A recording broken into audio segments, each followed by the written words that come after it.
தகவல் அலசலுக்கு உங்களை உற்சாகமா வரவேற்கிறோம். நீங்க எதையாவது புதுசா கத்துக்கணும்னு ஆர்வமா இருக்கிற ஒரு நபர் இல்லையா? அதனால உங்களுக்காகவே பிரத்யேகமா வடிவமைக்கப்பட்ட ஒரு தேடல் தான் இது. ஆமா. இது ஏதோ ஒரு சாதாரண தகவல் குவியல் கிடையாது. இந்த உரையாடல்ல உங்களுக்கு நிறைய சுவாரஸ்யமான ஆஹா இப்படி ஒன்றா அப்படிங்கிற தருணங்களை நாங்க தரப்போறோம். கண்டிப்பா. அதாவது இன்னைக்கு நாம விவாதிக்க போற விஷயம் என்னன்னா, அறிவியல் புனைக்கதை உலகத்துல ஒரு மாபெரும் ஜாம்பவான் இருக்காரு. Isaac Asimov. அவர் 1956ஆம் வருஷத்துல எழுதின தி டெட் பாஸ்ட், அதாவது இறந்த காலம் அப்படிங்கிற ஒரு குறுநாவலோட பகுப்பாய்வு ஆவணங்களை பத்தி தான் நாம அலசப் போறோம். ம் இந்த தேடலோட முக்கிய நோக்கமே ஒரு கேள்விதான். என்ன சொல்றது? இந்த உலகத்துல எல்லாவற்றையும் தெரிந்து கொள்ள வேண்டும் அப்படிங்கிற ஆசை மனிதர்களுக்கு இருக்கு இல்லையா? அந்த ஆசைக்கு நம்ம கொடுக்க போற விலை என்ன அப்படிங்கறத ஆராயறது தான்.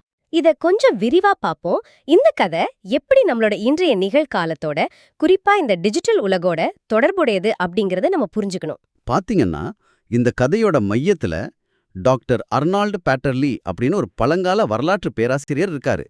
அவரு பல வருஷங்களா ஒரே ஒரு விஷயத்துக்காக ரொம்பவே ஏங்கிக்கிட்டு இருக்காரு. ஆமா, அந்த விஷயம் என்னன்னா, கிமு 250ஆம் வருஷத்துல கார்த்தேஜ் அப்படின்னு ஒரு நகரம் இருந்துச்சு.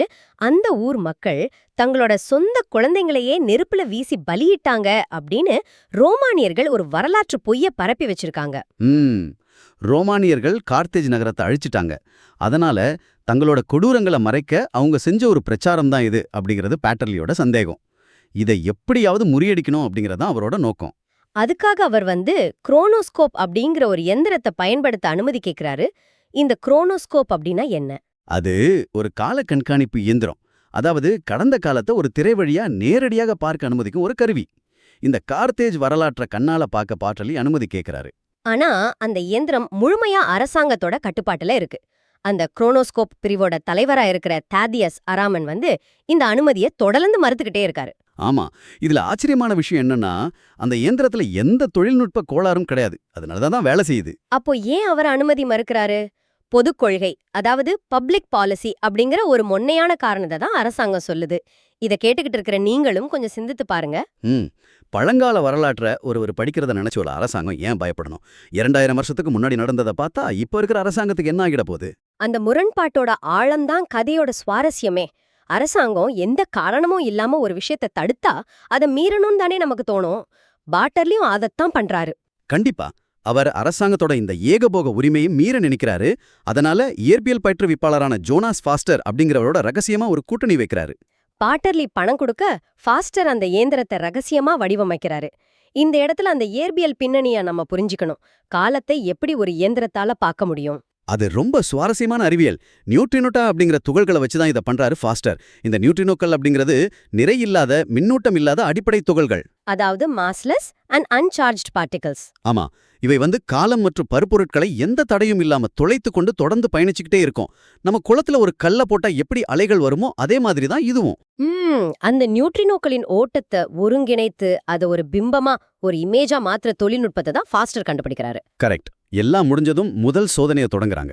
கிமு 250ஆம் ஆண்டோட கார்த்தேஜ் நகர குறி வச்சு இயந்திரத்தை ஏக்குறாங்க. ஆனா முடிவென்னாச்சு?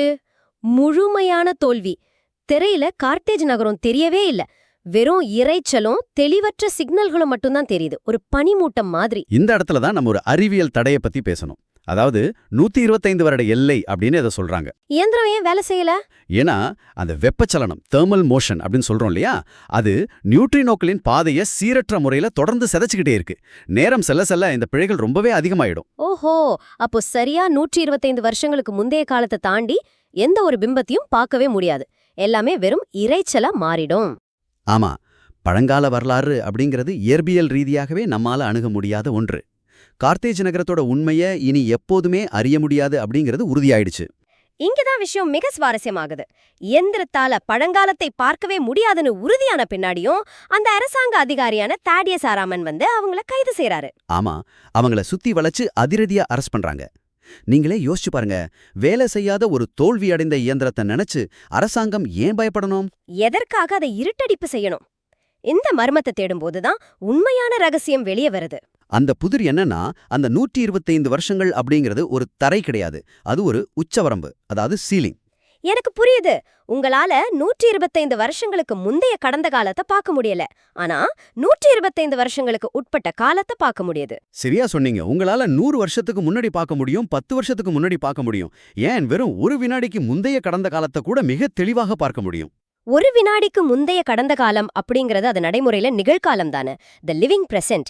இந்த இயந்திரம் மூலமா சமீபத்திய கடந்த காலத்தை, அதாவது இப்போ நடக்கிறத அப்படியே பார்க்க முடியும். இது எவ்வளவு பயங்கரமான விளைவு பாத்தீங்களா? அரசாங்கம் மறைக்க நினைத்தது கார்த்தேஜ் வரலாற்றா இல்ல, மக்களின் தனி உரிமையா, பிரைவசியை காப்பாத்த தான் அவங்க அப்படி செஞ்சாங்க. இந்த உண்மை தெரிஞ்சதும் தனிமையின் மரணம் கண்முன்னாடி தெரியுது. ஒரு தனிப்பட்ட குரோனோஸ்கோப் அப்படிங்கிறது சாலிட்யூட்ங்கிற தனிமையோட மரண சாசனம். மிரட்டி பணம் பறிப்பவர்கள், பொறாம கொண்ட வாழ்க்கை துணை, மத்தவங்கள ஒட்டிக்கப்பவர்கள் அப்படின்னு எல்லாருக்குமே மற்றவர்களின் அந்தரங்கத்தின் மீது முழுமையான அணுகல் கிடைச்சிடும். உலகத்துல சுவர்கள், கதவுகள் எதுக்குமே அர்த்தம் இல்லாம போயிடும். தானா அரசாங்கத்தால ஏமாற்றப்பட்டதை உணர்ந்த பாட்டர்லி ஒரு பயங்கரமான பழிவாங்கும் முடிவை எடுக்கிறாரு. இத நாம மியூச்சுவலி அஷ்யோர்டு டிஸ்ட்ரக்ஷன், அதாவது பரஸ்பரம் உறுதி செய்யப்பட்ட அழிவு அப்படின்னு சொல்லலாம்.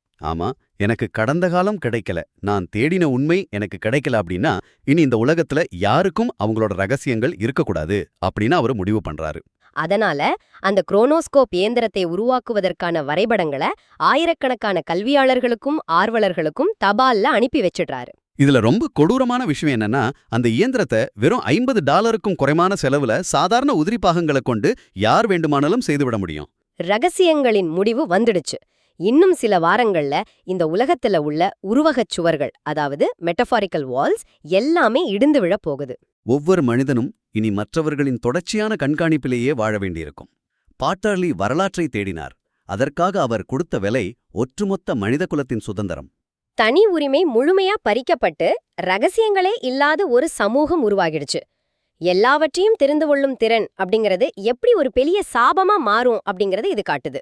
இந்த இடத்துல தாடியஸ் அராமன் சொல்ற அந்த இறுதி வார்த்தைகளை நாம கண்டிப்பா நினைவு கூறணும். எல்லாம் கைமீறி போனதை உணர்ந்த அவர் பாட்டர்லிய பார்த்து விரக்தியா சொல்றாரு, எல்லோருக்கும் இனிய தங்கமீன் தொட்டி வாழ்த்துக்கள், உங்கள் ஒவ்வொருவரும் நரகத்தில் வருபடட்டும். தங்கமீன் தொட்டி, எவ்வளவு ஆழமான வார்த்தை. ஒரு தங்கமீன் தொட்டில இருக்கிற மீனுக்கு எப்படி ஒளியறதுக்கு மறைவிடமே கிடையாதோ அதுபோல இனி மனிதர்களுக்கும் மறைவிடம் கிடையாது. அறிவுக்கும் தனி உரிமைக்கும் இடையிலான இந்த ஆபத்தான விளையாட்டை நாம இப்ப சுருக்கமா பார்த்தோம். அறியாததை அறிய துடிப்பது மனித இயல்புதான். ஆனா சில கதவுகளை திறக்காம இருக்கிறது தான் உலகத்துக்கு நல்லது. இந்த உரையாடலை முடிக்கிறப்போ உங்களை நோக்கிய ஒரு சிந்தனைய கிளற நாங்க விரும்புறோம்.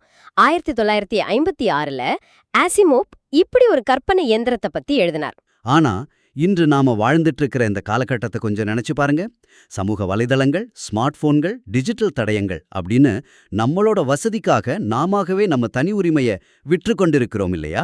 ஆமா, ஒரு $50 இயந்திரம் இல்லாமலேயே நாம ஏற்கனவே அந்த தங்க மீன் தொட்டிக்குள் தான் நீந்தி கொண்டிருக்கிறோமா. அரசாங்கம் இல்லாம நாமே விலை கொடுத்து வாங்கிய தொட்டி இது. நமது ஒவ்வொரு அசைவும் கண்காணிக்கப்பட்டு தரவுகளா சேமிக்கப்படுது. இத பற்றி சற்று ஆழமாக சிந்தித்து பாருங்கள். அறிவை தேடும் உங்களோட பயணம் தொடர்ந்து சிறக்கட்டும். ஆனால் அந்த அறிவிற்காக நீங்கள் இழக்கப் போகும் தனி உரிமை என்ன என்பதையும் கவனத்தில் கொள்ளுங்கள். மீண்டும் சந்திப்போம்.